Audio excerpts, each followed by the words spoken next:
அல்லேலூயா. கர்த்தருடைய பரிசுத்த நாமத்திற்கு துதியும் கனமும் மகிமையும் உண்டாவதாக. அல்லேலூயா.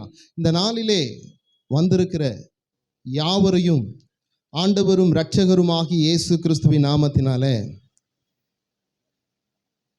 உங்களை வாழ்த்தி வரவேற்கிறேன். இந்த நாளில் வந்திருக்கிற யாவரும் பாக்கியவான்கள். எத்தனையோ பேர் வந்தாங்க. இன்னைக்கு வந்திருக்கிற குரூப்பே புதுசு தான் இல்லையா? எத்தனை பேர் வருவாங்க. இந்த மாதத்தில் ஒரு நாள் நடத்துறதுனால யாரையும் ஃபாலோ பண்ண முடியல. ஆகவே கர்த்தரிடத்தில் எல்லாரும் ஜெபிக்க ஆரம்பிங்க. கர்த்தர் நிச்சயமாய் பெரிய காரியங்களையும் மாற்றங்களையும் செய்ய அவர் வல்லவராக இருக்கிறார். வந்த யாவரையும் ஆண்டவர் ஆசீர்வதிப்பார். ஆசீர்வாதம் பெறாமல் இங்கிருந்து நம்ம போக போகிறதில்லை. காரணம், தேவன் இஸ்ரவேலை ஆசீர்வதிப்பதே கர்த்தருக்கு பிரியமான காரியம். ஆமென். உன்னை என்னையும் ஆசீர்வதிக்கிற தவிர தெய்வத்திற்கு வேற ஒண்ணுமே தெரியாது. அல்லேலூயா. உன்னை அழைத்து ஆசீர்வதிக்கிற தேவன். சங்கீதங்களின் புஸ்தகம் 128வது அதிகாரத்தில் 5வது வசனம் சொல்லுகிறது, கர்த்தர் சீயோனிலிருந்து உன்னை ஆசீர்வதிக்கிறாராம். நம்மை. அல்லேலூயா. கர்த்தர் சீயோனிலிருந்து நம்மை ஆசீர்வதிக்கிறார். நீ ஜீவனுள்ள நாளெல்லாம் எருசலேமுடைய வாழ்வை நீ வாழ்வாய். அல்லேலூயா. சீயோன் என்பது பரலோகம். ஆமென். எருசலேம் என்பது தேவனுடைய நகரம். ஆமென். அப்போ சீயோனிலிருந்து வருகிற ஆசீர்வாதத்தை தடை செய்கிறவன் ஒருவனும் இல்லை. அல்லேலூயா. பரலோக தேவன் ஆசீர்வதித்தா அந்த ஆசீர்வாதத்தை தடை செய்கிறவர் ஒருவருமே கிடையாது. சீயோனிலிருந்து கர்த்தர் ஆசீர்வதிக்கிறார். நீ ஜீவனுள்ள நாளெல்லாம் என்ன பண்ணுவ? எருசலேமுடைய வாழ்வு. எருசலேம் என்பது தேவனுடைய நகரம். அந்த தேவனுடைய நகரத்தில் என்ன இருக்கும்? சமாதானம் இருக்கும். ஆமென். இந்த உலகம் கொடுக்கிற சமாதானம் அல்ல. ஆண்டவர் சொல்லுகிறார், இந்த உலகம் கொடுக்கிறபடி சமாதானம் அல்ல, என் சமாதானத்தையே நான் உங்களுக்கு கொடுக்கிறேன். அல்லேலூயா. ஆண்டவர் நிச்சயமா சமாதானத்தை கொடுக்கிற நல்ல தேவன். ஆமென். அதுதான் ஆண்டவர் சொல்ற ஒரு வார்த்தை, சீயோனிலிருந்து கர்த்தர் ஆசீர்வதிக்கிறார். அப்ப அந்த ஆசீர்வாதத்தை பெற்றுக்கொள்ள. சீயோன் ஆசீர்வாதம் எல்லாருக்கும், உலகத்தில் இருக்கிறவங்க எல்லாருக்கும் கிடையாது.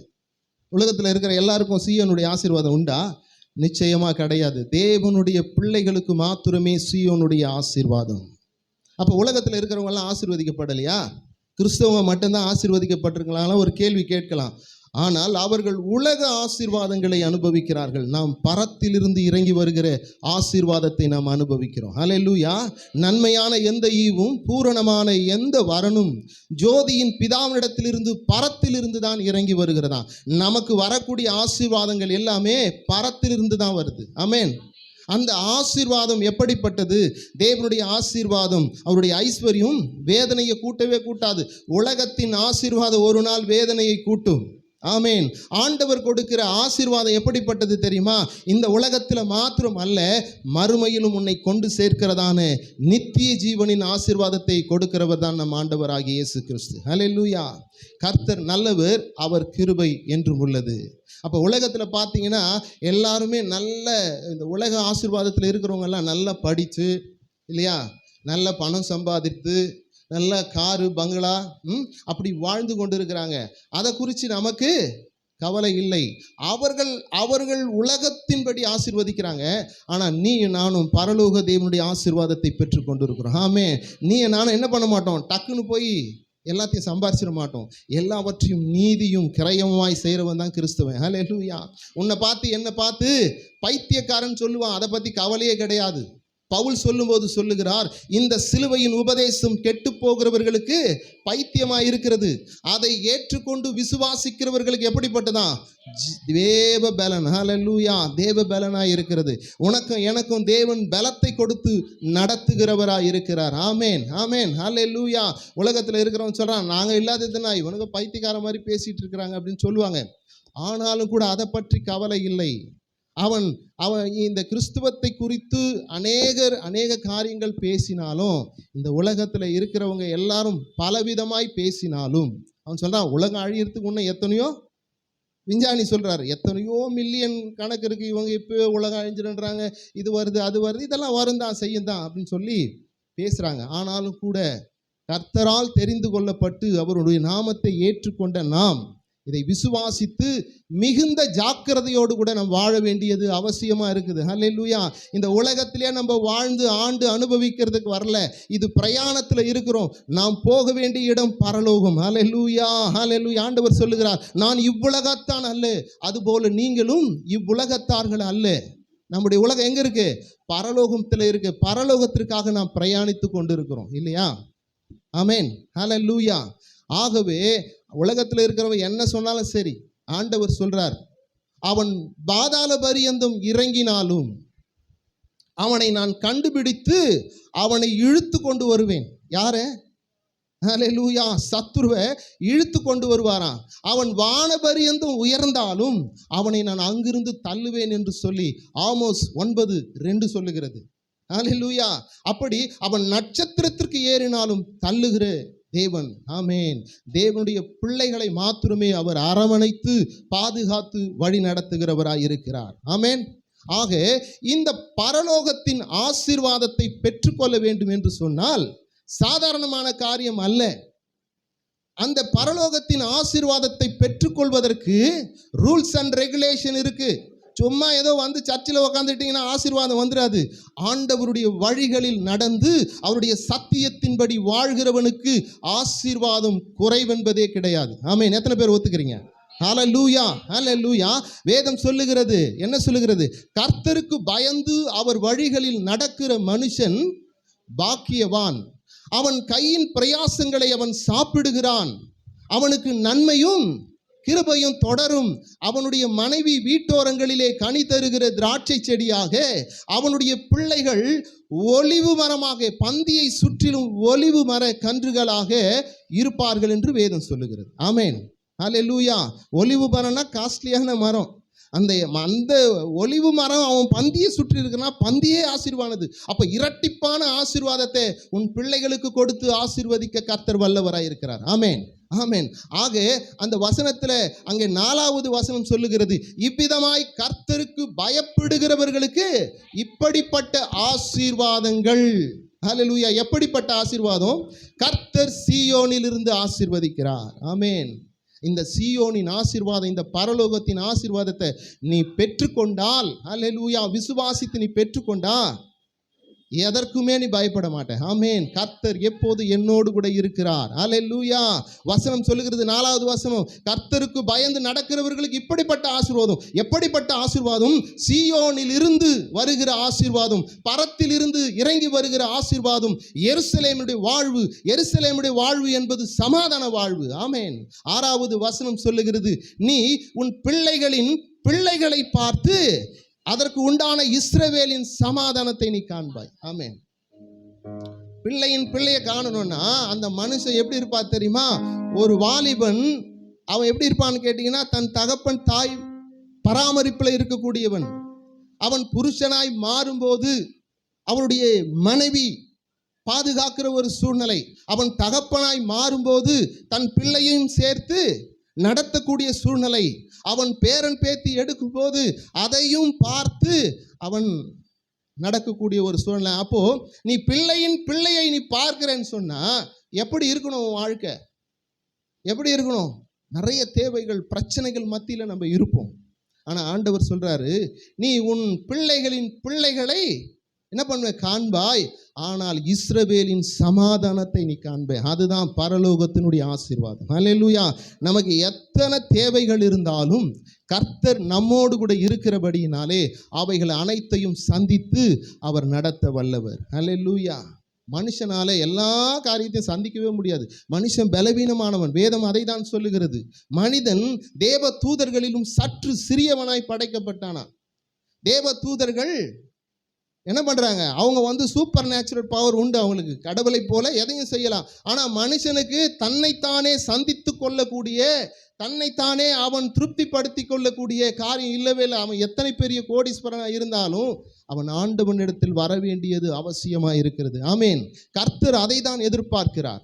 ஆண்டவர் மனிதன் எப்பொழுதும் தெய்வத்தினிடத்தில் வர வேண்டும் என்பதுதான் தேவனுடைய விருப்பம். இந்த உலகத்தில் நாம் காண்கிற அனைத்தையும் கர்த்தர் வார்த்தையினால் உண்டாக்கினார். ஆனால் மனிதனை மாத்திரம் தன் கைகளினால் எடுத்து உருவாக்கினார் என்று வேதம் சொல்லுகிறது. ஆதியாகமம் 2:7 சொல்லுகிறது, அவர் பூமியின் மண்ணை எடுத்து மனுஷனை உருவாக்கி அவன் நாசியிலே அவர் சுவாசத்தை ஊதினார், அவன் ஜீவ ஆத்துமாவான. அந்த ஜீவன் தான் உனக்குள்ளே எனக்குள்ளே இருக்கு. ஆமென், ஹல்லேலூயா. கர்த்தர் நல்லவராகவே இருக்கிறார். இந்த நாளிலே ஆண்டவருடைய ஆசீர்வாதம் நமக்கு குறைவே இல்லை. ஆனால் ஆசீர்வாதத்தை பெற்றுக்கொள்வதற்கான வழி வாய்ப்புகளை தேடுங்க.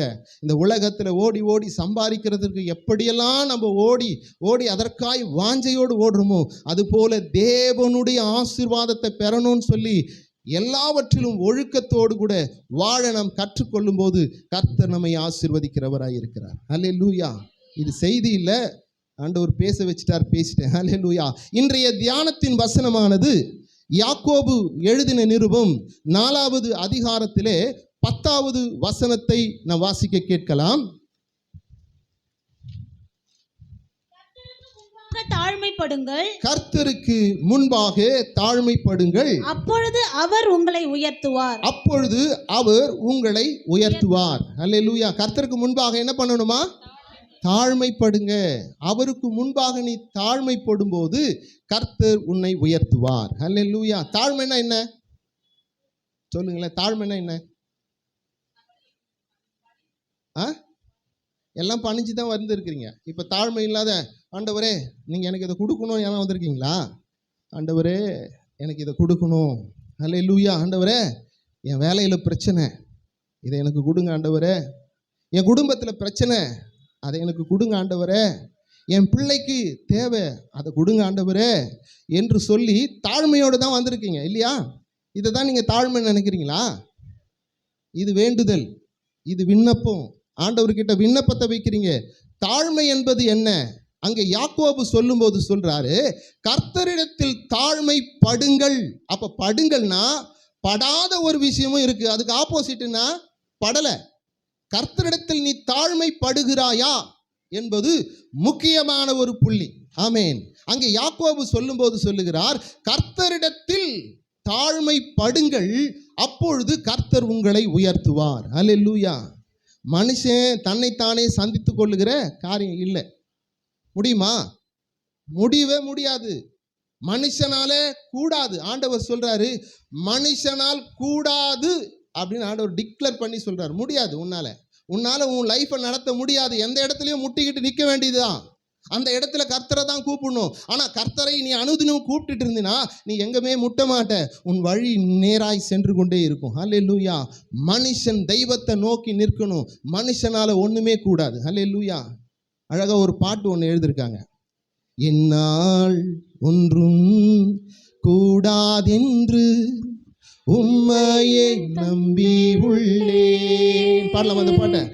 என்னால் ஒன்றும் கூடாதென்று என்னை நான் தந்து விட்டேன். என்னால் ஒன்றும் கூடாதென்று என்னை நான் தந்து விட்டேன். உம்மால் எல்லாம் கூடும் என்று உம்மையை நம்பியுள்ளேன்.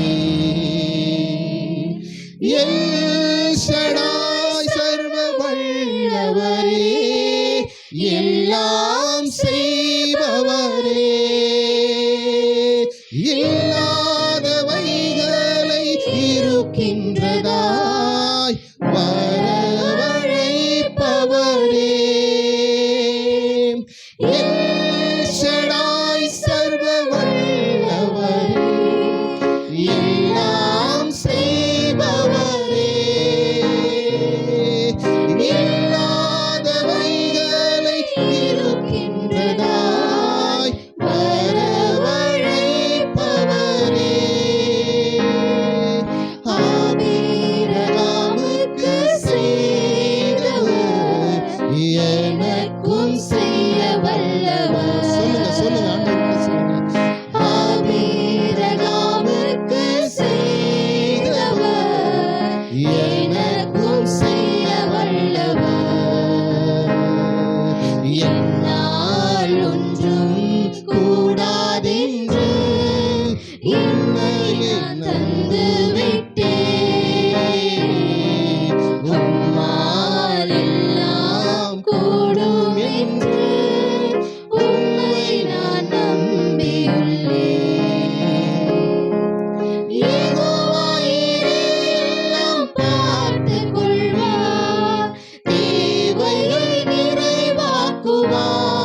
பாடியிருக்காரு. என்னால் எதுவுமே கூடாது, என்ன நான் உமக்கு ஒப்பு கொடுத்துட்டேன் ஆண்டவரே, உம்மால எல்லாம் செய்ய முடியும். அல்லேலூயா. நமக்காக யாவையும் செய்து முடிக்கிற கர்த்தர் நம்மோடு கூட இருக்கிறார். ஆமென். இதை யாக்கோபு சொல்லும்போது சொல்லுகிறார். யாக்கோபு 4வது அதிகாரத்திலே 10வது வசனத்திலே அங்கே சொல்லப்படுகிற காரியம் என்ன? கர்த்தருக்கு முன்பாக தாழ்மைப்படுங்கள், அப்பொழுது அவர் உங்களை உயர்த்துவார். தாழ்மை என்பது என்ன முதல்ல நம்ம தெரிஞ்சுக்கணும்.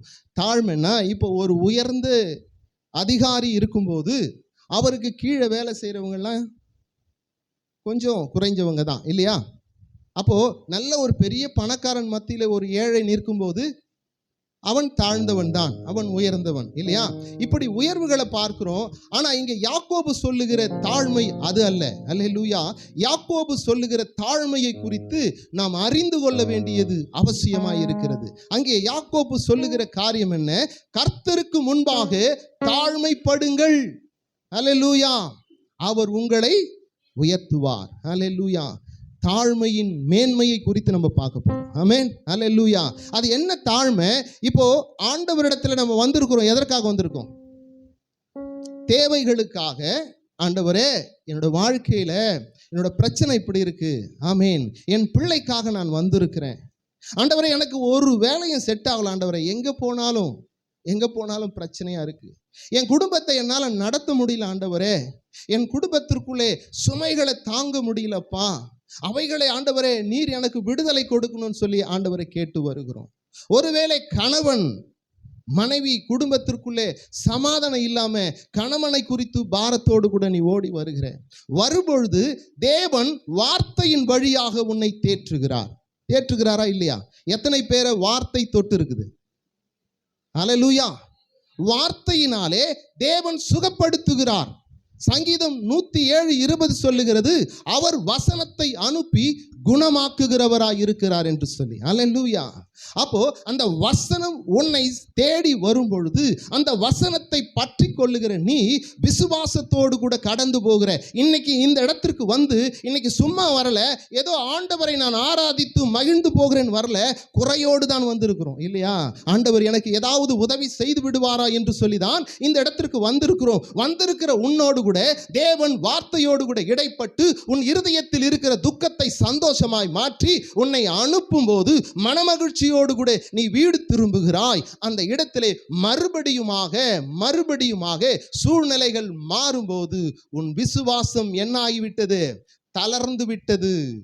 மறுபடியுமா என்ன செய்யற? நம்ம ஆண்டவரை மறுதலிச்சிடுறோம். அல்லேலூயா. அந்த வாக்கு, ஆண்டவர் அனுப்பின வாக்கு தத்தத்தை நம்ம என்ன பண்றோம்? விட்டு விடுகிறோம். அந்த இடத்துல நடக்கக்கூடிய காரியம் என்ன? கர்த்தரை நாம் தள்ளி விடுகிறோம். ஆமென். அதை தான் யாக்கோபு சொல்றார். நீ விசுவாசத்தோடு போன என் தேவன் என்னை நடத்த வல்லவர், இந்த உலகத்தில் இருக்கிறவனை பார்க்கிலும் எனக்குள் இருக்கிறவர் பெரியவர் என்று புறப்பட்டு போன நீ ஏன் சோர்வடைந்தாய்? சோர்வடைந்து மறுபடியும் என்ன பண்றோம்? வீட்டுக்குள்ள மறுபடியுமாய் சோகம் நம்மை ஆழ்த்தி விடுகிறது. ஆண்டவரை விட்டு விலகி விடுகிறோம், ஆண்டவரை தள்ளி விடுகிறோம். அங்கே யாக்கோபு சொல்லும்போது சொல்லுகிறார், என்ன சொல்றாரு? கர்த்தருக்கு முன்பாக தாழ்மைப்படுங்கள். அப்ப கர்த்தர் செய்வார் என்று விசுவாசித்த நீ, அவரை விட்டு நீ விலகி உன் இருதயத்தின்படி உன் எண்ணத்தின்படி நீ குழப்பம் அடையும் போது கர்த்தர் செய்ய மாட்டார் என்றதுதான் முடிவு இல்லையா? அப்படித்தானே? இப்ப என்ன நம்பி நீங்க வந்திருக்கிறீங்கன்னு வச்சுக்கோங்க. நான் வந்து உங்களை உட்கார வைக்கிறேம்மா, நீங்க உட்காருங்க, நான் பார்த்துக்கிறேன், என்ன பிரச்சனை இருந்தாலும் நான் பார்த்துக்கிறேன் அப்படின்னு சொல்லி உட்கார வைக்கிறேன். உட்காந்துருக்கிற நீ திருப்தியா உட்காந்துருக்கிற கொஞ்ச நேரத்துல நீ என்ன பண்ற? இது ஒன்றும் சரிப்படாது அப்படின்னு சொல்லி இந்த இடத்தை விட்டு நீ வெளியே போகும்போது அந்த இடத்தினுடைய ஸ்தானம் என்ன? நீ என்னை தள்ளி விட்டா இவனால ஒண்ணுமே கூடாது, இவரால ஒண்ணுமே ஆகாது, இங்க உட்கார்ற டைம் தான் வேஸ்ட், புறப்பட்டு போகலாம், நம்ம வேலையை பார்க்கலாம். அல்லேலூயா. அங்கே யாக்கோபு சொல்லும்போது சொல்றாரு, கர்த்தருக்கு முன்பாக தாழ்மைப்படுங்க. எந்த நேரத்திலும், எந்த சூழ்நிலையிலும், எப்படிப்பட்ட நேரத்திலும் கர்த்தர் மேல் நம்பிக்கையாயிரு. கர்த்தர் அதை செய்ய வல்லவராயிருக்கிறார். எத்தனை பேர் விசுவாசிக்கிறீங்க? கர்த்தர் உன் வாழ்க்கையில எதையும் செய்ய வல்லவர். கர்த்தருக்காய் காத்திருக்கிறவன் புதுபலன் அடைவான் என்று வேதம் சொல்லுகிறது. அப்போ ஆண்டவர் மேல விசுவாசத்தோடு வந்த நீ கடைசியா ஆண்டவருக்குள்ள தகுதியை நீயா எடுத்து போட்டுற. அவரால் முடியாது. நீயா உன் கிரியை நடப்பித்துக் கொள்ளுகிறாய், நீயா ஓடுற, நீயா எல்லா காரியங்களை செய்யும் போது வஞ்சிக்கிறவன் உன்னை வஞ்சித்து உன் ஆத்துமாவை பாவத்திற்குள் தள்ளுகிறவனாய் இருக்கிறான். ஹல்லேலூயா. ஆகவே அதை தான் அங்கு யாக்கோபு சொல்லும் பொழுது அப்படி சொல்லுகிறார், கர்த்தருக்கு முன்பாக தாழ்மைப்படுங்கள், அப்பொழுது அவர் உங்களை உயர்த்துவார். கர்த்தர் மேல விசுவாசம் இருக்குன்னா எந்த சூழ்நிலையிலும் பலத்தோடு கூட நாம் நிற்க வேண்டியது அவசியமா இருக்குது. ஆமென், ஹல்லேலூயா. விசுவாசத்தையும் நல் மனசாட்சியும் விட்டு என்ன பண்ணக்கூடாது, விலகவே கூடாது. நல் மனசாட்சினா என்ன தெரியுமா? நல் மனசாட்சினா என்ன? அந்த நல் மனசாட்சி தான் உன்னை குற்றப்படுத்தும், வேற எதுவுமே குற்றப்படுத்தாது. பவுல் அங்கே தீமோத்தேயுவுக்கு சொல்லும்போது, என் குமாரனாகிய தீமோத்தேயே, நீ என்ன செய்யணும்? நல் மனசாட்சியையும் விசுவாசத்தையும் விட்டு விலகாதபடிக்கு நீ ஜாக்கிரதையாய் எச்சரிக்கையாய் இருக்க வேண்டும். கர்த்தர் உன்னை தீர்க்கமான தரிசனத்தை கொடுத்து உன்னை அழைத்திருக்கிறார். ஆனால் நீ எப்படி இருக்க வேண்டும் என்று சொன்னால், இந்த நல் மனசாட்சியை நீ விட்டுவிடக்கூடாது, உன் விசுவாசத்தை விட்டுவிடக்கூடாது. இதை நான் உனக்கு வேண்டுதலாய் சொல்லவில்லை, கட்டளையாய் சொல்லுகிறேன். அல்லேலூயா. என்னை கேட்டுக்கொண்டிருக்கிற கிறிஸ்தவர்களே, கிறிஸ்துவை ஆராதிக்கிறவர்களே, கிறிஸ்துவை பின்பற்றுகிறவர்களே, உங்கள் நல் மனசாட்சியை நீங்க விட்டு விடவே கூடாது. உன் மனசாட்சி தான் உன்னை குற்றப்படுத்தும். மற்றவன் குற்றப்படுத்தினா நீ ஒத்துக்கவே மாட்ட. ஒத்துப்பியா? ஒத்துக்கவே முடியாது. அப்படியெல்லாம் கிடையாது, நான் பண்ணவே இல்லை, இந்த குற்றம்லாம் நான் பண்ணலை, அது அப்படி இப்படின்னு சொல்லுவான். ஆனால் உன் மனசாட்சி உன்னை குற்றப்படுத்தும். நீ செஞ்சது தப்பு, நீ செஞ்சது தப்பு அப்படின்னு சொல்லி உன் மனசாட்சி உன்னை குற்றப்படுத்தும். வேதம் சொல்லுகிறது, உன் இருதயமே உன்னை குற்றம் சாட்டுமே, ஆனால் உன் இருதயத்திற்கும் மேலானவர் ஒருவர் உண்டு, அவர் உன்னை பார்த்து கொண்டே இருக்கிறார். ஆமென், ஹல்லேலூயா. ஆகவே நல் மனசாட்சியை நீ பாதுகாத்துக் கொள்ள வேண்டும். நீ நல் மனசாட்சியை பாதுகாத்துக் கொள்ளும் பொழுது கர்த்தருக்கு முன்பாக நீ எப்பொழுதும் தாழ்மைப்பட்டு கொண்டே இருக்கிற. அதை தான் அங்கே யாக்கோபு சொல்லும் பொழுது சொல்லுகிறார், கர்த்தருக்கு முன்பாக தாழ்மைப்படுங்கள், கர்த்தர் உங்களை உயர்த்த வல்லவராய் இருக்கிறார். ஆமென். கர்த்தருக்கு முன்பாக என்னை யாருமே பார்க்கல நினைக்காத. ஓ, ஆண்டவருடைய கண்களுக்கு மறைபொருளே இல்லை. ஆண்டவருடைய கண்களுக்கு மறைபொருளே இல்லை. நம்ம பெரிய பெரிய பாவம் செய்யறோமா? இல்லம்மா, இல்லை. எல்லாவற்றையும் விட்டு ஆண்டவர் விலக்கி நம்ம எடுத்து விட்டார். ஆனால் விசுவாசம் என்னும் கப்பலை உடைத்து கொண்டிருக்கிறோம். ஆமென், அல்லேலூயா. விசுவாசம் இல்லவே இல்லை. உலகத்துல இருக்கிறவனை பார்த்து பார்த்து வெம்புறோம். ஆனா உனக்குள்ள இருக்கிறவர் பெரியவர் என்பதை நீ அறியாமலே போய் விடுகிறாய். அங்கே பவுல் அங்க தீமோத்தேயுக்கு எழுதும் போது முதல் தீமோத்தேயுல வாசிக்க கேட்கலாம். முதல் அதிகாரத்துல 18-19 வசனங்களை நாம் வாசிக்க கேட்கலாம். குமாரனாகிய தீமோத்தேயுவே, உன்னை குறித்து முன் உண்டான தீர்க்க தரிசனங்களின்படியே, அதாவது தரிசனத்தோடு கூட தான் தீமோத்தேயு அழைக்கப்பட்டிருக்கிறார். அதை பவுல் சொல்லும் போது சொல்லுகிறார், முன்பு தீர்க்க தரிசனத்தோடு கூட உன்னை அழைத்திருக்கிறார். அது ஒரு பக்கம் இருப்பினும், வாசிங்க, நீ அவைகளை முன்னிட்டு நல்ல போராட்டம் நீ பண்ணும்படிக்கு இந்த கட்டளையை உனக்கு ஒப்புவிக்கிறேன். நீ விசுவாசமும் நல் மனசாட்சியும் உடையவனாயிரு. நல்லா கேளுங்க, தீமோத்தேயுவுக்கு சொல்லல, உனக்கும் எனக்கும் சொல்லப்பட்டிருக்கிற வார்த்தை தான் இது. நல் மனசாட்சியோடு கூட விசுவாசத்தோடு கூட இரு. நீ இருக்கும்போதுதான் உனக்குள்ளே கிறிஸ்துவை பார்க்க முடியும். அல்லேலூயா. உனக்குள்ளே கிறிஸ்துவை பார்க்க முடியும். நீ எங்க சபைக்குள்ள வரும்போது மாத்திரம் நீ பரிசுத்த போர்வையிலே வந்துவிட்டு வெளியரங்கமாய் வெளியே போகும்போது நாம் மறுபடியுமாய் பழைய வாழ்க்கைக்குள்ளே போகுவோம் எனால் அதில் ஒரு பிரயோஜனம் இல்லை. அதை தான் அங்கே தீமோத்தேயுக்கு எழுதும்போது அங்கே பவுல் எழுதும்போது சொல்லுகிறார், என் குமாரனாகிய தீமோத்தேயே, கர்த்தர் உன்னை தீர்க்க தரிசனமாய் உனக்கு தரிசனத்தை கொடுத்து உன்னை அழைத்தவர் அழைப்பின்படி நடத்துகிறார். ஆனால் நீ எப்படி இருக்க வேண்டுமா? நல் மனசாட்சியோடு கூட விசுவாசத்தோடு கூட உன் விசுவாசத்தை காத்துக்கொண்டு இந்த உலகத்திலே நீ ஓட வேண்டும். ஓட்டத்தில் எப்படி ஓடணும்? விசுவாசமா நீ ஓடிதான் ஆகணும். விசுவாசத்தை விட்டு விட்டு, விசுவாசம்னா என்ன? கர்த்தர் எனக்கு செய்வாரா? எத்தனை பேருக்கு செஞ்சாரு? இந்த இடத்துக்கு வந்தவங்க எல்லாருமே, இங்க வந்திருக்கிற எல்லாருமே கிறிஸ்தவர்கள், அப்படியே பாரம்பரிய கிறிஸ்தவர்கள் அல்ல. ஆனால் பல பிரச்சனையில இங்க வந்தீங்க. ஆனால் கர்த்தரை நம்பின போது கர்த்தர் விடுதலை கொடுத்தார். ஹல்லேலூயா. விடுதலை கொடுத்தாரா இல்லையா? சத்தமா ஒரு ஹல்லேலூயா சொல்லலாமா? ஹல்லேலூயா. கர்த்தர் விடுதலை கொடுக்கிறவராய் இருக்கிறார். விடுதலை மாத்திரம் வாங்கி கொண்டு போவது காரியம் அல்ல. ஆண்டவர் எதற்காய் விடுதலை கொடுக்கிறார்? உன்னை பண்படுத்தவும் பராமரிக்கவும் உனக்கு விடுதலை கொடுக்கிறார். இந்த உலகத்தில் இருந்து அழைத்து உன்னை இந்த உலகத்திற்கு வேர் பிரித்து உன்னை பரலோகத்திற்கு நேராய் வழி நடத்துகிற தேவன். ஆமென். ஹல்லேலூயா. அங்க பவுல் தீமோத்தேயுக்கு சொல்லும்போது சொல்லுகிறார், ஆண்டவர் உன்னை தரிசனமா இங்க அழைக்கப்பட்டிருக்கிற எல்லாரும் ஏதோ உன்னை ஆசீர்வதிப்பதற்காக ஆண்டவர் அழைச்சிட்டார் மட்டும் நினைச்சிடாத. கர்த்தர் உன்னை கொண்டு ஒரு தரிசனத்தை வச்சிருக்கிறார். அந்த தரிசனம் என்னவென்று நீ அவரோடு ஆராய்ந்து அறிந்து பார்ப்பேனா, கர்த்தர் உன்னை உயர்த்த வல்லவராய் இருக்கிறார். ஹல்லேலூயா. உன் வாழ்க்கையோடு கூட சேர்த்து பரலோக ராஜ்யத்தையும் சேர்த்து கட்ட அவர் வல்லவராய் இருக்கிறார். ஆமென். ஹல்லேலூயா. இந்த ஊழியத்தை நடத்துவதற்கு எனக்கு தகுதியே கிடையாது. இத்தனை பேர் நீங்க வந்து உட்கார்ற அளவுக்கு நான் தகுதி உள்ளவனே கிடையாது. ஆனால் இந்த தகுதியற்றவனையும் கூட கர்த்தர் எடுத்து பயன்படுத்துகிறார் என்று சொன்னால், உன்னையும் என்னையும் ஆண்டவர் நோக்கம் இல்லாம அழைக்கல, நோக்கத்தோடு கூட அழைத்திருக்கிறார். நோக்கத்தை நீ அறிந்து கொள்வாயேனால் உன் குடும்பத்திலே, உன் வேலை பகுதியிலே, நீ போகிற வருகிற வழியிலே இருக்கக்கூடிய பிரச்சனைகளை எல்லாம் கர்த்தர் தடைகளை உடைத்து எரிந்து போடுவார். ஆமென். ஹல்லேலூயா.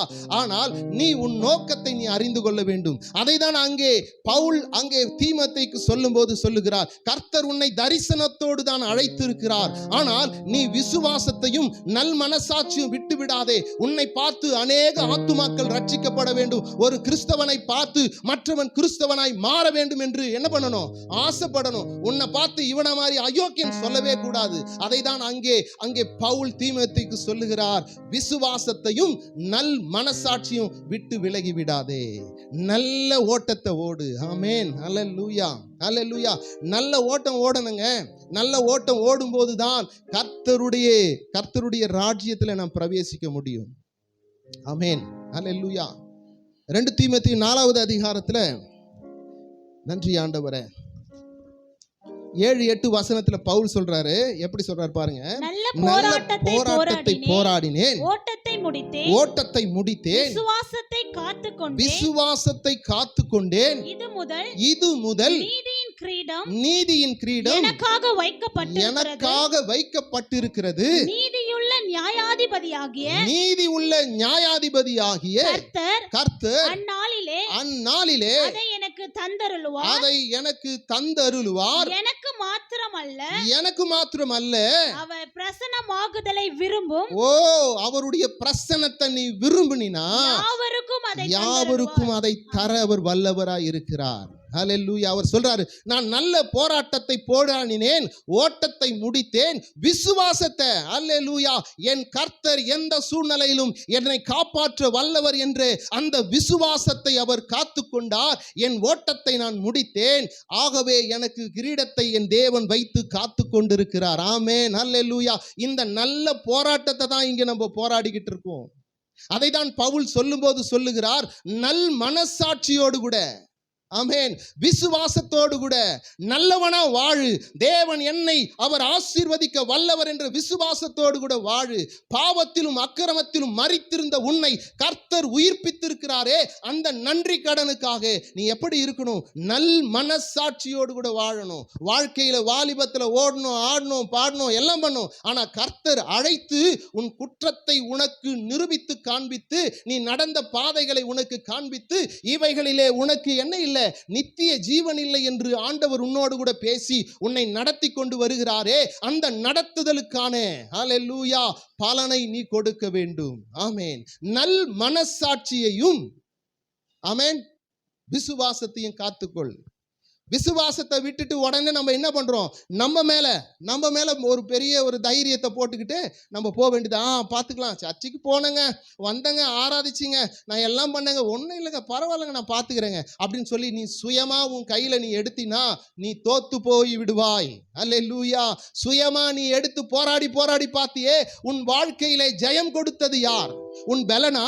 உன் பராக்கிரமமா? இல்லை, கர்த்தர் இறங்கி விடுதலை கொடுத்தார். கர்த்தரே ஆவியானவர். கர்த்தருடைய ஆவி எங்கே இறங்குகிறதோ அங்கே விடுதலை உண்டு. கர்த்தருடைய ஆவியானவர் இறங்கி உன்னை விடுவித்து உன்னை நடத்தி இவ்விடத்தில் அமர்த்தி வைத்திருக்கிறார். ஆமென், அல்லேலூயா. ஆகவே அங்கே சொல்லப்படுகிற யாக்கோபுடைய அந்த தியானத்தினான வசனம் என்ன? கர்த்தருக்கு முன்பாக தாழ்மைப்படுங்கள். அவரை நம்பினியா, அவரையே நம்பு. அதை விட்டுட்டு இடதும் வலதும் சாயாத. ஆமென். அனலாயும் குளிராயும் இருக்காத, வெதுவெதுப்பா இருக்காத. ஏதாயிலும் ஒரு பக்கத்தில் ஆண்டவரை பிடித்துக்கொள். கர்த்தர் உன்னை நடத்தவர் வல்லவராய் இருக்கிறார். பவுல் சொல்லுகிறார், நல்ல போராட்டம் நான் போராடினேன், ஓட்டத்தை முடித்தேன், விசுவாசத்தை காத்து கொண்டேன். இது முதல் கொண்டு எனக்கு கிரீடம் வைக்கப்பட்டு இருக்கிறது. ஆமேன். உனக்கும் எனக்கும் கிரீடம் இருக்குதுங்க, கிரீடம் இருக்குது. அந்த கிரீடத்தை நீ பெறணும். வேதம் சொல்லுகிறது, பந்தய சாலையில் ஓடுகிறவன் எல்லாம் ஓடுறான். பந்தய சாலையில 10 பேர் ஓடுனா அந்த 10 பேரை என்ன பண்றான்? நான் தான் ஜெயிப்பேன், நான் தான் ஜெயிப்பேன்னு சொல்லி ஓடுறான். ஆனா அங்கே சொல்லப்படுகிறது, பந்தய சாலையில் ஓடுகிறவர்கள் ஓடுகிறார்கள், பந்தயத்தை ஒருவன் பெறுவான் என்பதை அறியீர்களா? ஒருத்தன் தான் பந்தயத்தை அடிப்பான், 10 பேரும் பந்தயத்தை ஜெயிக்கவே முடியாது. ஆனால் பவுல் சொல்லுகிறார், நீங்கள் பந்தயத்தை பெறுகிறவர்களாய் ஓடுங்கள். அல்லேலூயா. இந்த உலகம் முழுவதும் எல்லாம் உயர்வுக்காக ஓடிக்கிட்டே இருக்குது. ஆமென். நீயும் ஓடிக்கிட்டே இருக்கிற. ஆனா பவுல் சொல்றாரு, பந்தய சாலையில் ஓடுகிறவன் ஓடிக்கொண்டே இருக்கிறான், ஆனால் பந்தயத்தை ஒருவன் தான் பெறுவான் என்று அறிந்திருக்கிறீர்களா? நீங்கள் பெறுகிறவராக, பெற்றுக்கொள்ளுகிறவர்களாக ஓடுங்க. ஆமென். அந்த பந்தயத்தை அடிக்கிறவன், அந்த கிரீடத்தை வாங்குறவன் யார் தெரியுமா? கிறிஸ்தவன் ஒருவனை தவிர அந்த கிரீடத்தை ஒருவனாலும் வாங்க முடியாது. ஹல்லேலூயா. இயேசு என்ற நாமத்தை சுமந்து கொண்டு இந்த பூமியிலே நீ ஓடுவாயானால், இந்த பூமியின் பந்தய சாலையிலே ஓடுகிறவர்களோடு கூட நீயும் நானும் ஓடும்போது நீயும் நானும் தான் ஜெயிக்க போகிறோம். ஹல்லேலூயா. என் ஆண்டவராகிய இயேசு கிறிஸ்து வானத்தின் மீது இறங்கி வரப்போகிறார். அந்த நாட்கள் சமீபமாக இருக்கிறது. ஹல்லேலூயா. அதை தான் பவுல் சொல்லும்போது சொன்னால், நல்ல போராட்டத்தை நான் போராடினேன், ஓட்டத்தை முடித்தேன், விசுவாசத்தை காத்துக்கொண்டேன், இது முதல் எனக்கு கிரீடம் வைக்கப்பட்டிருக்கிறது. ஹல்லேலூயா. இது எனக்கு மட்டும் இல்லை, தேவனுடைய பிரசன்னத்தை உணர்கிற இந்த இடத்துல இந்த வார்த்தை உன்னை குற்றுகிறதா? தேவனுடைய பிரசன்னம் உன்னை நடத்துகிறதா? உன் குற்றத்தை அது உணர்த்தி காட்டுகிறதா? உன் வழிகள் தவறு என்று சொல்லுகிறதா? இதை விட்டு நீ விலகும் போது, கர்த்தருடைய பிரசன்னம் உன்னை நிரப்பும் போது உனக்கு அந்த கிரீடம் காத்து கொண்டிருக்கிறது. நீ உணராதபடிக்கு செவிடனை போல இந்த சத்தியத்தை கேட்டுவிட்டு நீ போவாயானால் இதில் பிரயோஜனமே இல்லை. கர்த்தருடைய வழிகளில் நடந்து அவருக்காய் காத்திருக்கிறவன் தான் பாக்கியவான். ஆமென், அல்லேலூயா. அங்க சொல்லப்படுது, எப்படி சொல்லுது தெரியுங்களா? கர்த்தருக்காய் காத்திருந்து அவர் வழிகளில் 37வது சங்கீதத்தில் 34வது வசனம் வாசிப்பீங்கன்னா அங்கே சொல்லப்படுகிற காரியம் என்ன? 37வது சங்கீதத்திலே 34 வாசிக்க கேட்கலாம். நீ கர்த்தருக்கு காத்திருந்து, நீ கர்த்தருக்கு காத்திருந்து அவருடைய வழியை கைக்கொள், அவருடைய வழியை கைக்கொள். அப்பொழுது நீ பூமியை சுதந்தரித்துக் கொள்வதற்கு, இந்த பூமியை நீ சுதந்தரித்துக் கொள்வதற்கு அவர் உன்னை உயர்த்துவார். அவர் உன்னை உயர்த்துவார். துன்மார்க்கன் அறுப்புண்டு போவதை துன்மார்க்கன் அறுப்புண்டு போவான். நீ காண்பாய். நீ காண்பாய், நீ காண்பாய். அங்க என்ன சொல்லுது? மறுபடியும் அதை வாசிங்க. நீ கர்த்தருக்கு காத்திருந்து, யாருக்கு காத்திருக்கணும்? கர்த்தருக்கு காத்திருக்கணும். யாராவது ஒரு 10,000 ரூபாய் கொடுக்குறேன் வாங்கன்னு சொல்லிட்டாங்கன்னா 3 மணி நேரம் இல்லை, 4 மணி நேரம், ஒரு நாள் வரைக்கும் கூட நம்ம என்ன பண்றோம்? காத்திருக்கிறோமா இல்லையா? காத்திருக்கிறீங்களா? நிறைய பேர் காத்திருப்பீங்கன்னு நினைக்கிறேன். ஆண்டவர் இனி அப்படிப்பட்ட காத்திருப்பை நமக்கு கொடுக்க மாட்டார். அல்லேலூயா. கர்த்தருக்கு காத்திருந்து அவருடைய வழியை கைக்கொள், அவருடைய வழியை கைக்கொள். அப்பொழுது நீ பூமியை சுதந்தரித்துக் கொள்வதற்கு, அவர் உன்னை உயர்த்துவார். துன்மார்க்கன் அறுப்புண்டு போவதை நீ காண்பாய். ஹல்லேலூயா, ஹல்லேலூயா. கர்த்தருக்கு காத்திருந்து அவருடைய வழிகளில் கைக்கொள்ளணும். அவருடைய வழியை கைக்கொள்ளணும். வழி என்ன? ஆண்டவர் சொல்லுகிறார், யோவான் 14:6 சொல்றார், நானே வழியும் சத்தியமும் ஜீவனுமாய் இருக்கிறேன், என்னை அல்லாமல் பிதாவினிடத்துல ஒருவனும் வர முடியாது, பரலோகத்துக்கு ஒருத்தனும் போக முடியாது. அவர்தான் வழி, சத்தியம். அந்த சத்தியம் தான் உன்னோடு கூட பேசி கொண்டிருக்கிறது. சகல சத்தியத்திலும் பேசுகிற சத்திய ஆவியானவர் உன்னோடு கூட பேசுகிறார். இது மனுஷனுடைய சத்தம் அல்ல, தேவனுடைய சத்தம், தேவனுடைய அங்கலாய்ப்பு. ஹல்லேலூயா. அவர் வழிகளில் நடந்து அவருக்காய் நீ காத்திருக்கும் போது ஆண்டவர் சொல்லுகிறார், இந்த பூமியை நீ என்ன பண்ண முடியும்? சுதந்தரித்துக் கொள்வதற்கு நான் உன்னை உயர்த்துவேன். துன்மார்க்கன் உன்னை விட்டு விலகி அறுப்புண்டு போகிறதை நீ காண்பாய். யார் அந்த துன்மார்க்கன்? பக்கத்து வீட்டுக்காரனா? இல்ல வேலை செய்யற இடத்துல உன்னை குடைச்சல் கொடுத்துன்னு இருக்கான் அவனா? யார் அந்த துன்மார்க்கன்? யார் அந்த துன்மார்க்கன்? உனக்குள்ள இருக்கிறான் துன்மார்க்கன். ஆண்டவருடைய சமூகத்திற்கு வர முடியாதபடிக்கு உன்னை தடை செய்கிறானே, அவன் துன்மார்க்கன். நீ ஜெபத்திற்கு எழும்பி உட்காரும் போது உன் சரீரத்தை உடைக்கிறானே, அவன் துன்மார்க்கன். தேவனுடைய சத்தியத்தை பேசும்போது உன் காதை அடைக்கிறானே, அவன் துன்மார்க்கன். நீ போகிற வழியெல்லாம் உன் கண்களை அலைப்பாய செய்கிறானே, அவன் துன்மார்க்கன். உன் இருதயத்திற்குள் ஊடுருவி உன்னை எல்லா காரியத்திற்குள்ளும் கொண்டு போகிறானே, அவன் துன்மார்க்கன். அவன் எங்க இருக்கிறான்? உனக்குள்ளதான் இருக்கிறான். ஆனால் ஆண்டவர் அங்கே சங்கீதக்காரன் சொல்லும்போது 37:34 என்ன சொல்றாரு? கர்த்தருக்கு காத்திருந்து அவருடைய வழிகளை கை கொள்ளுகிறவன் அப்பொழுது நீ பூமியை சுதந்தரித்துக் கொள்வதற்கு அவர் உன்னை உயர்த்துவார். துன்மார்க்கர் அறுப்புண்டு போவதை நீ காண்பாய். ஹல்லேலூயா. போங்க, கர்த்தருக்கு காத்திருந்து ஒண்ணுமே இல்லை சொல்றீங்களா?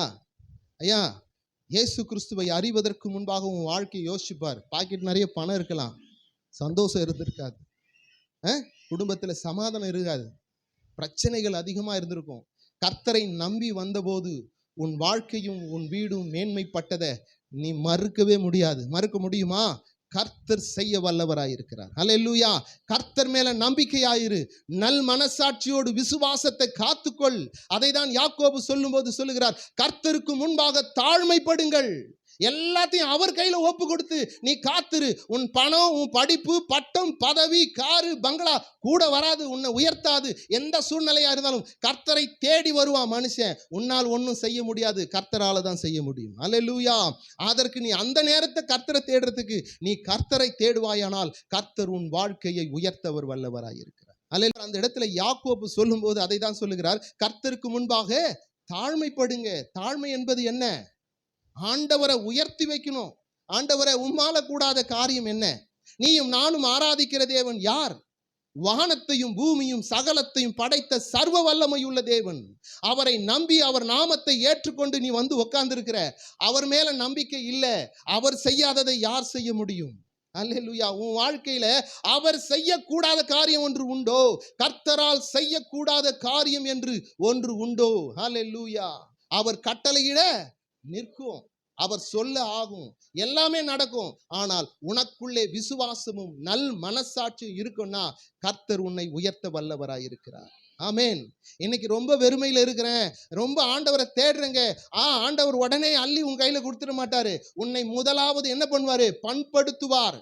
தங்கத்தை நோண்டி எடுப்பான். அந்த தங்கத்துல மேல என்ன இருக்கும்? மொத்தம் அழுக்குதான் இருக்கும். அதை அப்படியே எடுத்து நீ அணிஞ்சிக்க முடியாது.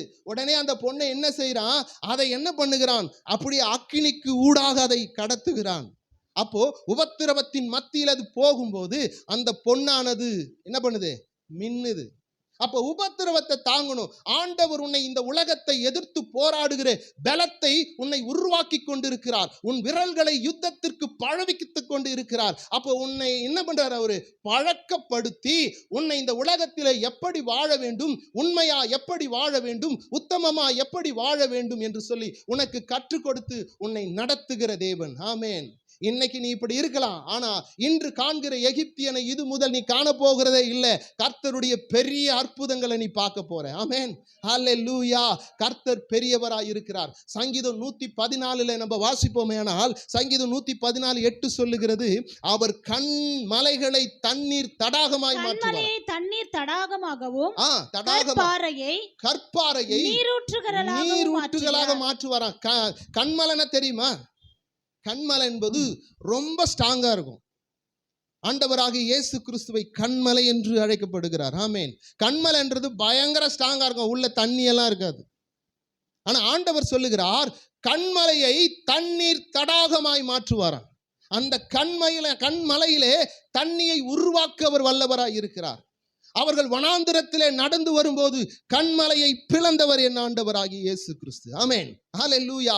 உன் வாழ்க்கையில ஒண்ணுமே இல்லாத கடுமையா இருக்குதா? என் வாழ்க்கை போராட்டத்தில் இருக்குதா? வருமானம் இல்லையா? வீட்டுக்குள்ள போனா தூக்கம் வரலையா? வீட்டுக்குள்ள நிம்மதியா இருக்க முடியலையா? என் பிள்ளைகளை வழிநடத்த முடியவில்லையா? என் மனைவியை சந்தோஷப்படுத்த முடியவில்லையா? என்ன காரணம் உனக்குள்ள? எப்படிப்பட்ட துக்கத்துல நீ இருக்கிற? உன்னுடைய வாழ்க்கை கடினமான பாறையா இருக்கிறதா? ஆண்டவர் சொல்லுகிறார், கண்மலையை தண்ணீர் தடாகமாய் மாற்றுகிறவர் உன் மத்தியிலே இருக்கிறார். ஹல்லேலூயா. கற்பாறையிலே நீரூற்றை உருவாக்குகிறவர். கற்பாறையிலே, அந்த பாறையில நீரூற்று வந்துருச்சுன்னா விவசாயிகளை போய் கேளுங்க, பாறையில நீரூற்று வந்தா நிக்கவே நிக்காது. ஹல்லேலூயா. அதுதான் சொல்லப்படுகிறது. சங்கீதம் 128:5 சொல்லுகிறது, கர்த்தர் எங்கிருந்து ஆசீர்வதிக்கிறாராம்? சீயோனில் இருந்து, பரலோகத்தில் இருந்து உன்னையும் என்னையும் ஆசீர்வதிக்கிறவர் ஆசீர்வதித்து எருசலேமுடைய வாழ்வை உனக்கு கொடுக்கிறார். சமாதானத்தின் வாழ்வை கொடுக்கிறார். இந்த உலக கொடுக்கிற ஐஸ்வர்யம் இல்ல, கர்த்தர் கொடுக்கிற ஐஸ்வர்யத்தில் அவர் வேதனையை கூட்டவே மாட்டார். ஆமென். ஹல்லேலூயா. ஆண்டவர் உனக்கு தேவைகளை கொடுத்து உன்னை வழி நடத்த அவர் வல்லவராயிருக்கிறார். கண்மலையை தண்ணீர் தடாகமாய் மாற்றுகிற தேவன் கற்பாறையை நீரூற்றாய் மாற்றுகிறவர் உன் அருகில இருக்கிறாரே. நீ ஏன் புலம்பிக்கினே இருக்கிற? ஏன் புலம்புகிறாய்? கர்த்தர் மேல் நம்பிக்கை வைத்திருக்கிறாயா? அதை தானே அங்கே அப்போஸ்தலனாகிய பவுல் தீமோத்தேயுக்கு சொல்லுகிறார். உன் நல் மனசாட்சியை விட்டு விடாதே, உன் விசுவாசத்தை விட்டு விடாதே. உன்னை அழைத்தவர் உண்மை உள்ளவர், அவர் உன்னை நடத்தி செல்ல வல்லவர் என்பதை அறிந்து விசுவாசித்து அவர் நாமத்தை ஏற்றுக்கொண்டு வந்த நீ அவரை என்ன பண்ற? கீழே தள்ளி மெதிக்கிற. ஆமென். அதை தான் யாக்கோபு சொல்லும்போது சொல்லுகிறார், கர்த்தருக்கு முன்பாக தாழ்மைப்படுங்கள், கர்த்தரை உயர்த்து. கர்த்தரை உயர்த்தும் போதுதான் மேன்மை உண்டாகும். யோவான் 3:30 சொல்லுகிறது. ஹல்லேலூயா.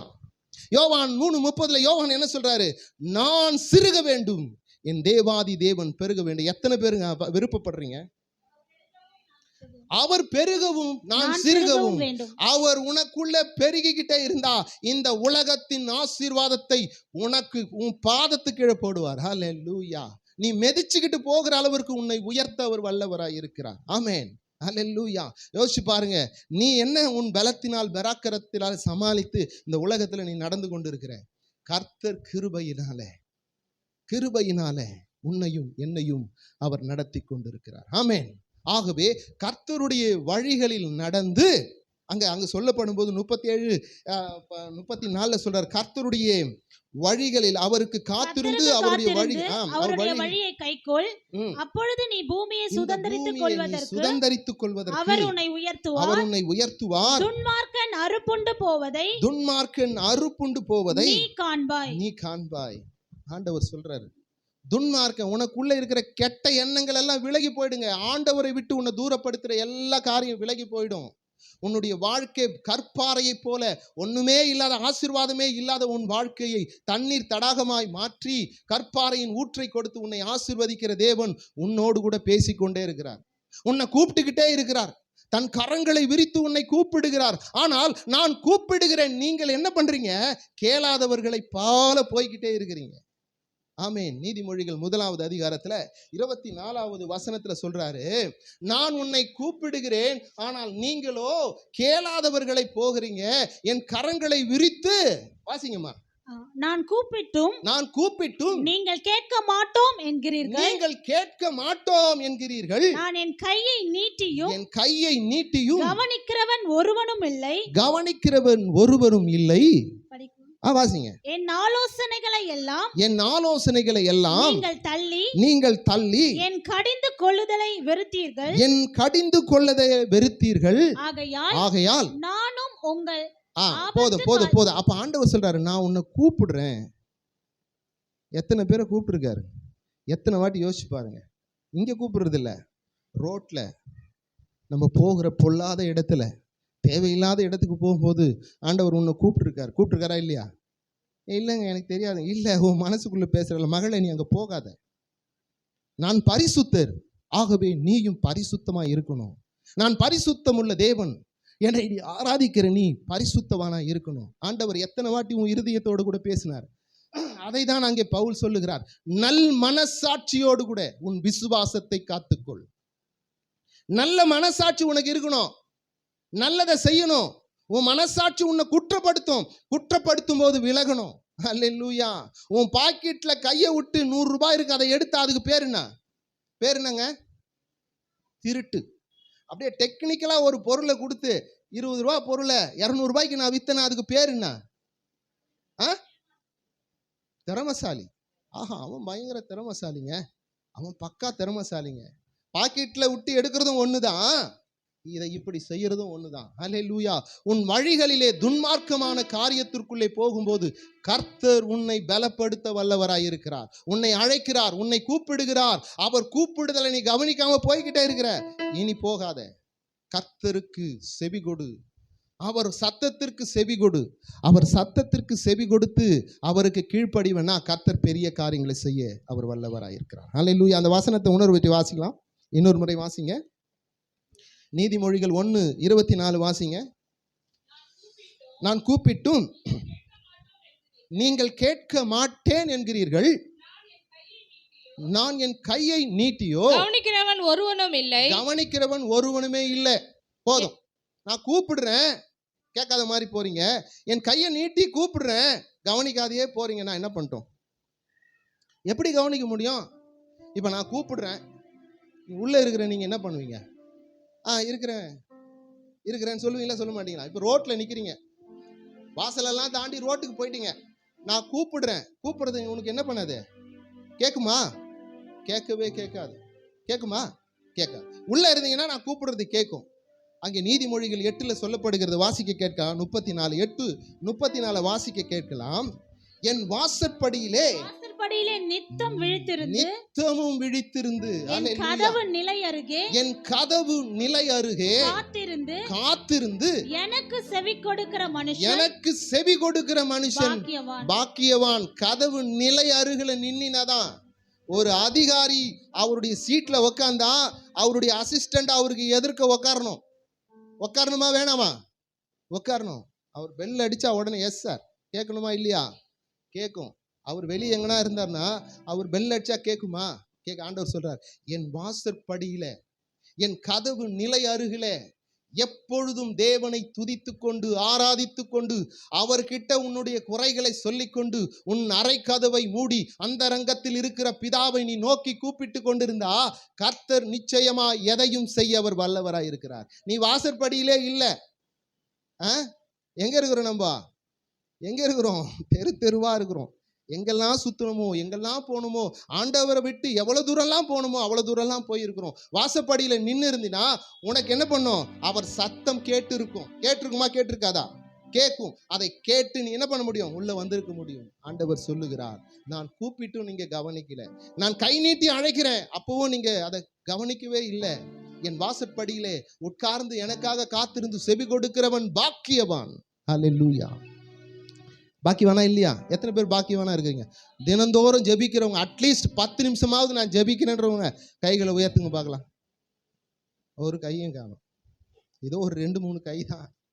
ஏமா? ஏன் டெய்லி சாப்பிடாம இருக்குமா?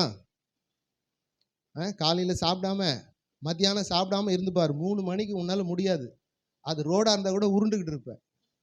பசி, ஐயோ அம்மா அப்பா, அதெல்லாம் நமக்கு தெரியுதுல. ஆண்டவரை தினந்தோறும் கூப்பிடுறியா? காக்கா குருவி கூட காலையில கடவுளை கூப்பிடு. ஆமே. ஆண்டவர் உனக்கு ஜீவனை கொடுத்து உன்னை பரிபூர்ணப்படுத்தி உன் தேவைகளை சந்தித்து உன்னை ஆசீர்வாதமா யாருக்கு முன்னாடி நீ வெக்கப்பட்டு போகாம உன் தலைகளை உயர்த்து உன் வேலையை கொடுத்து உன் வேலையை ஆசீர்வதித்து உன் கையை ஆசீர்வதித்து ஆண்டவர் அனுப்புறாரே, நன்றி ஆண்டவரே அப்படின்னு சொல்வதற்கு நமக்கு வாய் இல்லையே. இப்ப கூட எதுக்கு வந்திருக்கான்? ஆண்டவரே என்ன பாருங்க, எனக்கு இது பிரச்சனைங்க, முக்கியமான பிரச்சனைக்கு வந்திருக்கேன், தயவு செய்து முடிச்சு கொடுத்துருங்க. டீல் பேச தான் வந்திருக்குமே தவிர கர்த்தர் பரிசுத்தர் ஆகவே நானும் பரிசுத்தரை ஆராதிப்பேன்னு சொல்லி ஒருவரும் வரணும். அப்படிப்பட்ட சூழ்நிலை நமக்கு உருவாகணும். அப்படி உருவாகணும்னா நீ எங்க இருக்கணும்? வாசற்படியில இருக்கணும். இருக்கணுமா வேணாவா? இருக்கணும். வாசற்படியில் இருந்தால் தான் அவர் கூப்பிடுற சத்தம் கேட்கும். இல்லைன்னா சீரியல் தான் கூப்பிடும். சீரியல் கூப்பிடுற சத்தம் கேட்காம இருக்காது. 7:30 ஆயிடுச்சா, டக்கா டக்கா டக்கு இந்த எல்லாத்தையும் முடிச்சுட்டு உடனே டக்குன்னு என்னம்மா என்னாச்சு, சீரியல் போயிடுங்க. உயிரே போயிடுது, அது பிரச்சனை இல்லை. ஆனால் சீரியல் போயிடும். அந்த சத்தம் மட்டும் நமக்கு கேட்குது. உலகத்தை விட்டு வெளியே வாங்க, ஆண்டவருடைய வாசற்படியில காத்திருங்க. ஆண்டவர் உன் வாசற்படியில காத்திருக்கிறார். அல்லேலூயா. நான் வாசற்படியில் நின்று கதவுகளை தட்டுகிறேன்.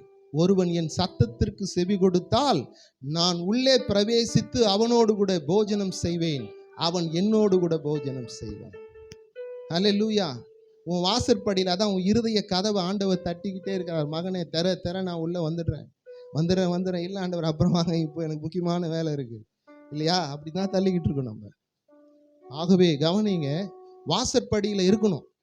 ஆண்டவர் நிச்சயமாக உன்னை கூப்பிட்டு ஆசீர்வதிப்பார். அதை தான் யாக்கோபு, வாசப்படியில் இருக்கிறவன் கர்த்தருக்கு முன்பாய் தன்னை தாழ்த்தி கொள்ளுகிறான், கர்த்தரை உயரத்தில் வைத்திருக்கிறான். அதை தான் யாக்கோபு சொல்லும்போது சொல்றார், கர்த்தருக்கு முன்பாக தாழ்மைப்படுங்கள், அவர் உன்னை மேன்மைப்படுத்துவார். அல்லேலூயா. உன்னை உயர்த்துவார். உன்னை உயர்த்தி இந்த உலகத்துல என்னென்ன இருக்கோ அத்தனையும் உனக்கு கொடுத்து உன்னை ஆசீர்வதிப்பார். உன்னை விட்டு பிரிஞ்சு போனதெல்லாம் உன் கையில கொடுத்து உன்னை ஆசீர்வதிப்பாரு. நீ எதுக்கெல்லாம் துக்கப்பட்டியோ, எதற்கெல்லாம் துக்கப்பட்டு தேவனுடைய சமூகத்தில் வந்தியோ அதையெல்லாம் கொடுத்து உன்னை அழகு பார்ப்பாரு. உன்னை அழகு பார்ப்பது தான் தேவனுடைய மிகப்பெரிய ஆசை. இஸ்ரவேலை ஆசீர்வதிப்பதே கர்த்தருக்கு மிகப்பெரிய, ஹல்லேலூயா, கர்த்தருக்கு பிரியமான ஒரு காரியம். ஆமென், ஹல்லேலூயா. ஆகவே நம்ம என்ன பண்ணோம்? ஜெபம் மட்டும், ஆண்டவர்கிட்ட விண்ணப்பத்தை மட்டும் வைக்கவே கூடாது. சத்தியத்திற்கு செவி கொடுக்கணும். சத்தியத்திற்கு செவி கொடுக்கணும். சத்தியத்தின்படி வாழணும். நீயும் நானும் சத்தியவான். அல்லேலூயா. நீ ஆராதிக்கிற தேவன் சத்தியமுள்ள தேவன், அவர் உண்மையுள்ள தேவன், அவர் உருக்கமுள்ள தேவன். அவரை நீ நானும் ஆராதிக்கிறோம். ஆகவே நீயும் நானும் எப்படி இருக்கணும்? பரிசுத்தமா இருக்கிறோம். ஆண்டவரே சொல்லுகிறார், நான் பரிசுத்தராய் இருக்கிறபடினாலே நீங்களும் பரிசுத்தராய் இருங்க. ஆமென், அல்லேலூயா. நீ பரிசுத்தராய் இருக்கும்போது தான் கர்த்தருக்கு முன்பாக உன்னை தாழ்த்துகிறாய் என்று அர்த்தம். அப்ப அவர் உன்னை உயர்த்தி விடுவார்.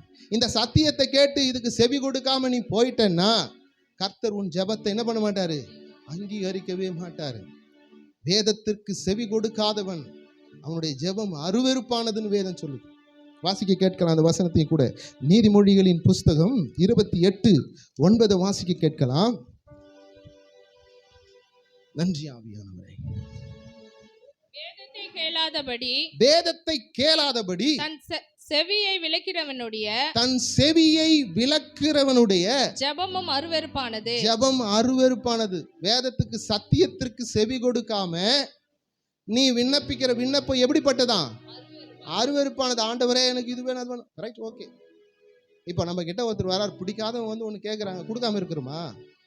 கொடுப்போம். எப்படி கொடுப்பான்? இந்தா போ, எப்படி இந்தா போ, வராத, அப்படிதான் ஆண்டவர் கொடுக்குறா. இப்போ நீங்கள் வந்துருக்கிறீங்க, ஆண்டவரே ஒன்றுமே இல்லைங்க, ஜபமும் இல்லை, ஒன்றும் இல்லை, காக்கிறதில்ல, அது கேட்கறதில்ல, சத்தியத்தை கேட்டு அவர் வழியில் நடக்கிறதே இல்லை. ஆண்டவரே சரி வந்துட்டியா, போ, இந்தா போ, பார்த்துக்கலாம். அப்படி வாங்கிட்டு போறியா? கர்த்தருடைய சத்தியத்திற்கு நீ செவி கொடு. வேதம் சொல்லுகிறது, சத்தியத்தை அறியுங்கள், சத்தியம்தான் உங்களை விடுதலையாக, வேற எதுவுமே விடுதலையாக்க. இந்த சத்தியத்தை நீ ஃபாலோ பண்ணினா கர்த்தர் நிச்சயமாய் உன்னை நடத்த அவர் வல்லவராய் இருக்கிறார். ஆமென், அல்லேலூயா. கர்த்தர் உன்னை உயர்த்துவார். ஒருவன் எப்பொழுது கர்த்தருக்கு முன்பாக தாழ்மைப்படுகிறானோ கர்த்தர் அவனை மேன்மைப்படுத்துவார். மேன்மைப்படுத்துவாரா இல்லையா?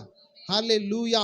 யோசுவாவை பார்த்து ஆண்டவர் சொல்றாரு, யோசுவா 3வது அதிகாரத்துல 7வது வசனத்துல அவர் சொல்றாரு, யோசுவாவே, மோசேவோடு கூட இருந்தது போல நான் உன்னோடு கூட இருந்து இஸ்ரவேலுக்கு முன்பாக நான் உன்னை மேன்மைப்படுத்துவேன். ஹல்லேலூயா.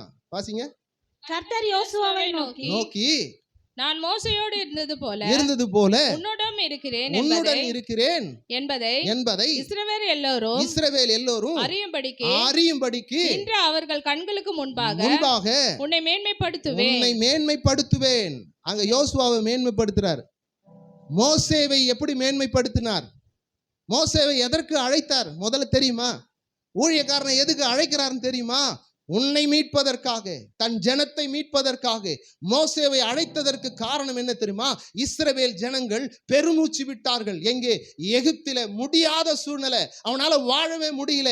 எகிப்திலே அவன் அப்படியே ஒடுக்கி கிடக்கும் போது மோசேவை அழைத்து அங்கே பார்வோனிடத்திலே அனுப்பி அங்கே 10 வாதைகளை கொடுத்து தேவன் பெரிய அற்புதங்களை செய்து செங்கடல் நடுவிலே நிறுத்தி செங்கடலை பிளந்து தன் ஜனங்களை வழி நடத்தி கொண்டு வந்தார்.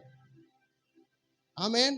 நீங்க நானும் உலகத்துல இருக்கும்போது பெருமூச்சு, நான் உயிரோட இருக்கிறதே உண்மையாவே கர்த்தருடைய கிருபை. அல்லேலூயா.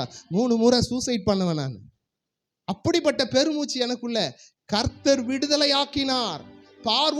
பார்வோனுடைய கையில் இருந்த என்னை மோசேவை அனுப்பி பல ஊழியக்காரர்களை அனுப்பி ஜெபிப்பதற்கும் துதிப்பதற்கும் சிறையிருப்பை மாற்றுவதற்கும் அநேக ஊழியக்காரன் ஜெபிச்சு இந்த சிறப்பட்ட வாழ்க்கையை விடுவித்து செங்கடலை கடந்து கொண்டு வந்து விட்டார். ஆமென். அல்லேலூயா. இன்னைக்கு நீ நானும் யோசிக்கணும், எத்தனையோ பிரச்சனையின் மத்தியில இருந்து ஆண்டவர் செங்கடலை தாண்ட செய்துட்டாரு. மோசேவின் வழியா வந்துட்டாரு. ஆனா மோசே என்ன பண்ணாரு? கானானை காமிச்சிட்டு போயிட்டாரா? அதுக்கு பிறகு யார் வழி நடத்தணும்? யோசுவா தான் வழி நடத்தணும். அப்ப அந்த யோசுவாவை இஸ்ரவேல் ஜனங்கள் என்ன பண்ணணும்? மதிக்கணும். அப்ப ஆண்டவர் சொல்றாரு, யோசுவாவே, மோசேவோடு இருந்தது போல நான் உன்னோடு இருக்கிறேன் என்பதை இந்த இஸ்ரவேல் ஜனங்கள் காணும்படி உன்னை நான் மகிமைப்படுத்துவேன், மேன்மைப்படுத்துவேன். எப்படி மேன்மைப்படுத்தினாரு? யோர்தானை அப்படியே பிளந்தாரு. அல்லேலூயா. வந்தாங்க யோர்தானை, அங்க என்ன பண்ணாரு? யோர்தானை கடக்கணும். நீ இன்னைக்கு பார்வோனுடைய கையில இருந்து பெருமூச்சில இருந்து வெளியே வந்துட்டோம் நீ நானும். ஆனா யோர்தான் இருக்கிறது, எரிகோ இருக்கிறது. எரிகோவை தாண்டினால் தான் நமக்கு என்ன இருக்குது? கானான் இருக்கிறது. அல்லேலூயா. உன்னையும் என்னையும் கானானுக்கு நேராய் நடத்துவதற்காக தான் தேவன் நம்மை அழைத்து அமர்த்தி அவருடைய சத்தியத்தை பேசிக் கொண்டிருக்கிறார். ஆமென். அல்லேலூயா. அங்க யோசுவா கிட்ட சொல்றாரு. யோசுவாவின் புஸ்தகத்துல 7வது வசனத்துல சொல்றாரு. 5வது வசனம் சொல்லுகிறது. என்ன சொல்லுது? 5 வாசிங்கம்மா. ஜனங்களை நோக்கி உங்களை பரிசுத்தம் பண்ணிக்கொள்ளுங்கள். இன்னைக்கு பரிசுத்தப்படுத்திக்க. ஆமென். அங்க யோசுவா சொல்றாரு, உங்களை பரிசுத்தப்படுத்திக் கொள்ளுங்கள். நாளைக்கு கர்த்தர் உங்கள் நடுவிலே அற்புதங்களை செய்வார். அல்லேலூயா. எப்படிப்பட்ட அற்புதம் தெரியுமா? யோர்தான் கரை புரண்டு ஓடுகிறதா. அல்லேலூயா. அறுப்பின் காலமாய் இருக்கிறபடியினாலே யோர்தான் கரை புரண்டு ஓடுது. கரை புரண்டு ஓடுற ஆத்துல கரையில கால் வச்சுனா உன்னை அப்படியே அள்ளிக்கிட்டு போயிடும். ஆனா யோர்தான் எங்கிருந்து வருதான்? மேலே இருந்து இறங்குகிறதான். அது கரை புரண்டு ஓடுகிறது மாத்திரமல்ல, அது மேலே மலையில் இருந்து இறங்குகிறது என்று வேதம் சொல்லுகிறது. அது மேலே இருந்து இறங்கி வருகிற அந்த யோர்தானை கர்த்தர் என்ன செய்கிறாராம்? அப்படியே குவியலாக நிறுத்தி விட்டார். அல்லேலூயா. குவியல்னா தெரியுமா? நீர்க்குமிழி தெரியுமா? நீர்க்குமிழி 1 செகண்டுக்கு மேல நிக்கவே நிக்காது. நிக்குமா? ஒரு கல்லை எடுத்து போட்டு பாருங்க, அப்படியே ஒரு நீர்க்குமிழி வந்து அப்படி இறங்கிடும். 1 செகண்ட் கூட நிக்காது. ஆனா யோர்தான் கரை புரண்டு ஓடுகிற வெள்ளத்தை கர்த்தர் குமிழியாக நிறுத்திவிட்டார். அல்லேலூயா. எப்படி நிறுத்தினார்? ஆசாரியர்கள் உடன்படிக்கையின் பெட்டியை சுமந்து கொண்டு கரையிலே கால் வைத்த போது யோர்தான் நதி அப்படியே என்னாச்சு? வாசிக்க 15-16 நினைக்கிறேன். வாசிங்க அந்த வசனத்தை. நன்றி ஆவியானவரே. யோர்தான் அறுப்பு காலம் முழுவதும் கரை புரண்டு போகும். பெட்டியை சுமக்கிற ஆசாரியர்களுடைய கால்கள் தண்ணீரின் ஓரத்தில் பட்டவுடனே மேலே இருந்து ஓடி வருகிற தண்ணீர், சும்மா அப்படி ஓடுற தண்ணியில கூட நம்ம ஓடிடுவோம். ஆனா மேல இருந்து இறங்குற தண்ணி எவ்வளவு ஃபோர்ஸ்! மேலே இருந்து இறங்குகிற தண்ணீரை இன்று சாத்தானுக்கு அடுத்த ஆதாம் ஊர் வரைக்கும் ஒரு குவியலாக கர்த்தர் நிறுத்திட்டார். ஹல்லேலூயா. ஹல்லேலூயா. இன்னைக்கு வாழ முடியாத ஓடுறியா? பார்வோன் கையிலிருந்து உன்னை மீட்டெடுத்த தேவன் யோர்தானை கடக்க செய்ய மாட்டாரோ? இன்னைக்கு உன் வாழ்க்கையில பிரச்சனையா இருக்குதா? நிக்க முடியல, யோர்தான் ஓடுதா? ஆண்டவர் சொல்லுகிறார், அதை குவியலாக உனக்காக நிறுத்துவேன். இன்னைக்கு எத்தனை பிரச்சனையில நீ வந்திருந்தாலும் சரி, கர்த்தர் சொல்லுகிறார், அந்த பிரச்சனையை நான் உடைக்க வல்லவராய் இருக்கிறேன். அதை தான் யாக்கோபு சொல்லும்போது சொல்லுகிறார், கர்த்தருக்கு முன்பாக தாழ்மைப்படு. அல்லேலூயா. அவர் உன்னை உயர்த்துவார். ஆசாரியனுடைய கால் அந்த யோர்தான் நதியிலே பட்டபோது அப்படியே அது குவியலா நின்றுச்சு. அன்னைக்கு ஆசாரியன் தனியா இருந்தான், இன்னைக்கு ஆசாரியன்லாம் கிடையாது. நீ நானும் தான் ஆசாரியன். வேதம் சொல்லுகிறது அவருடைய பரிசுத்தமுள்ள இரத்தத்தினாலே உன்னையும் என்னையும் பாவமர கழுவி அவர் ராஜாக்களும் பிரபுக்களும் ஆசாரியனுமா நிறுத்திட்டாரு. நீ நானும் தான் ஆசாரியன். உடன்படிக்கையின் பெட்டி உன் கையில இருக்கா இல்லையா? இருக்கு. இந்த உடன்படிக்கையின் பெட்டியை எடுத்துக்கிட்டு எப்படிப்பட்ட கரை புரண்டு ஓடுகிற பிரச்சனையா இருந்தாலும் சரி, அது மேலே இருந்து இறங்குகிற பிரச்சனையா இருந்தாலும் சரி, இந்த உடன்படிக்கையின் பெட்டி உன் கையில இருக்குமேனால், கர்த்தருடைய வழிகளில் நீ நடப்பாயேனால், யோர்தானை கர்த்தர் குவியலாய் நிறுத்த வல்லவராய் இருக்கிறார். உன் பிரச்சனைகளை குவியலாய் நிறுத்த வல்லவராய் இருக்கிறார். ஹல்லேலூயா. இந்த நாளிலே கர்த்தருக்கு முன்பாக நீ தாழ்மைப்படுவாயேனால், ஹல்லேலூயா, கர்த்தர் நிச்சயமாகவே உன்னை உயர்த்த வல்லவராய் இருக்கிறார். உன்னை மேன்மைப்படுத்தினார். யோசுவாவை மேன்மைப்படுத்தினது போல அவன் என்ன பண்ணாங்க? அதை 15-16 வாசிக்குமா. அவர்கள் யோர்தானில் இறங்கி எரிகோவுக்கு நேராய் கடந்தாங்களாம். ஹல்லேலூயா. சமமான வெளியின் கடலுக்கு ஓடி வருகிற தண்ணீர் பிரிந்து ஓடிற்று. அப்பொழுது ஜனங்கள் எரிகோவுக்கு எதிரே கடந்து போனாரு. சகல ஜனங்களும் யோர்தானை கடந்து தீரும் அளவும் கர்த்தருடைய உடன்படிக்கை பெட்டியை சுமக்கிற ஆசாரியன் யோர்தானில் நடுவே நின்று போதும். அப்போ ஆண்டவர் எங்க நடத்துறாரு? எரிகோவுக்கு நேரா. உன்னை எகிப்திலே பெருமூச்சியில் இருந்து விடுதலை ஆக்கினார். உன் பிரச்சனையை தாண்டி உன்னை கொண்டு வந்துட்டார். ஆனா யோர்தான் எதிர்க்க ஓடுது. தாண்ட முடியல. பிரச்சனை தாண்ட முடியாத சூழ்நிலையில இருக்கிற கர்த்தர் சொல்லுகிறார், உடன்படிக்கையின் பெட்டியை கையில நீ எடுத்தினா அவர் வழிகளில் நடக்கிறவன் பாக்கியவான். கர்த்தருக்கு பயந்து அவருடைய வழிகளில் நடக்கிற மனுஷன் பாக்கியவானா இருக்கிறான். இந்த சத்தியத்திற்கு பயந்து இந்த சத்தியத்தின்படி நீ வாழ்வேனா உன் கையின் பிரயாசத்தை நீ சாப்பிடுவே. ஹல்லேலூயா. அது எப்படிப்பட்ட யோர்தானா இருந்தாலும் அதை குவியலாய் நிறுத்துகிறவர் உன் மத்தியிலே இருக்கிறார். நிச்சயமாய் உன்னை ஆசீர்வதித்து உன்னை வழி நடத்துவார். ஹல்லேலூயா. இந்த செய்திக்கு ஒரு தலைப்பு கொடுக்கலாம்னா, தாழ்மையில் ஒரு மேன்மை. ஆமென். ஹல்லேலூயா. கர்த்தர் நீ தாழ்மையில கர்த்தருக்கு முன்பாக நீ தாழ்மைப்படுவேன்னா எல்லாவற்றையும் ஆண்டவரே உன் படிப்பு, பதவி, பட்டம், பணம், பொருள் எல்லாம் மூட்டை கட்டி ஓரமா வச்சுட்டு ஆண்டவரேன்னு சொல்லி அவரை பிடிச்சிக்க, அவரிடத்துல தாழ்ந்து ஒப்புக்கொடு. கர்த்தர் உன்னை உயர்த்த வல்லவராய் இருக்கிறார். எத்தனை பேர் விசுவாசிக்கிறீங்க? ஹல்லேலூயா.